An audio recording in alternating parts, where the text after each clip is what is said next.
Cut out and replace water-damaged subfloor sections before you do any further bathroom remodel work. Start by confirming the extent of damage with a firm probe using a screwdriver or awl to find soft areas and check under fixtures and around drains for moisture pockets. Remove finished flooring and any underlayment until you reach solid wood, then mark and cut out only the compromised plywood to maintain maximum structure. Measure and cut replacement plywood that matches the existing thickness exactly so the finished floor stays level, and fasten new panels to joists with construction screws every 6 inches along edges and every 8 to 12 inches in the field for a secure, rigid surface.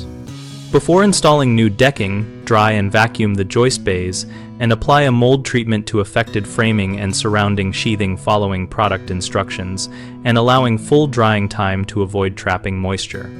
Install blocking between joists where edges of replacement plywood meet to prevent flex and to provide secure screw placement, and use construction adhesive on seams for added stiffness and to reduce squeaks. Finally, check for level across the repaired area with a straight edge and sand or plane any high spots, then add a waterproof membrane or appropriate underlayment before you reinstall finished flooring and fixtures. One common mistake is cutting out too little and leaving marginally damaged wood that leads to recurring rot. Solve this by probing broadly and removing any area that feels spongy or has visible discoloration until you reach clean, tight wood. Another issue is using replacement plywood of the wrong thickness, which causes uneven flooring and stress at seams.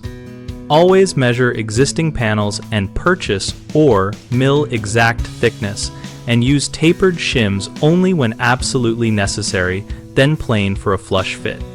A third problem is inadequate mold treatment or sealing, which allows spores to persist under the new subfloor.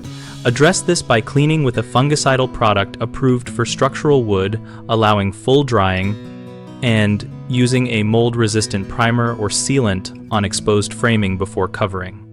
BigHomeProjects.com connects homeowners with local contractors who are looking for projects and allows us to exchange practical advice about repairs like subfloor replacement. We host a discussion community where we can ask questions, share photos, and get peer insight as we plan and execute bathroom remodels.